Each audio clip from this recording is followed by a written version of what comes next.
এখন আর আমি যাইতে পারবো না, আমি অনেক দূরে এসে পড়ছি। আরেকটু যাও, মাত্র 11টা বাজে এখন। উফ, এত রাতে পিজার দোকান কই পাবো? এখন রাত করে পিজা খাইতে হবে না, তোমার জন্য আমি ভুনা খিচুড়ি আনতেছি। আমি এগুলো খাবো না এখন। কেন? তুমি তো ওই দিন বলছিলা তোমার ভুনা খিচুড়ি অনেক মজা লাগে, এর জন্যই তো আনতেছি।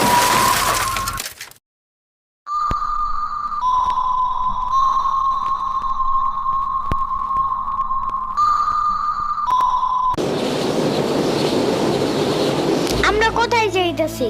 তোমার নানুর বাসায়। বাট আমাদের বাসায় তো রিক্সা দিয়েই যাওয়া যায়, গাড়ি লাগে নাকি? এটা তোমার অন্য নানু। ও হ্যাঁ, ওই যে জঙ্গলের ভিতরে কি থাকে?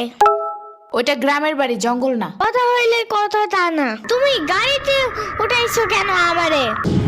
সমস্যা নাই, এটা ভালো গাড়ি। ওই যে দেখো, এসিও আছে। See, it's not a big deal. I just hate car. জলদি নামো গাড়ি থেকে।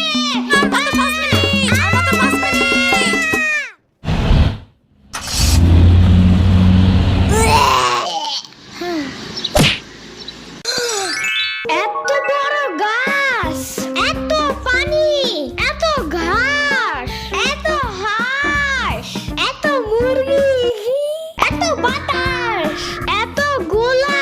এগুলো কি আমু? এগুলা পাটখড়ি। এতগুলো পাট পড়ি। ইয়ামিনে রাখতে হবে আপনার কিছুদিন। ঘরের কাজ, হসপিটালে দৌড়াদৌড়ি, ওরে বারবার সাথে টাইনে নেওয়া যায় না। কি হইছে? ইয়ামিনের আব্বুর পরশুদিন অ্যাক্সিডেন্ট হয়েছে। আহারে কেমাই? ওর আব্বু পিজার দোকানে গেছিল, আসার সময় গাড়ি ধাক্কা লাগাই দিছে। পা ভাঙছে, হাত ভাঙছে, পেটের হাড্ডিও ভাঙছে মনে হয়। কথাটা রাস্তায় হাঁটার সময় খালি ফোনে কথা বলে। পিজা কেমন রে? মজা। আনিস দেখান ভালোই, দাফরান নাগাল দেখা যায়।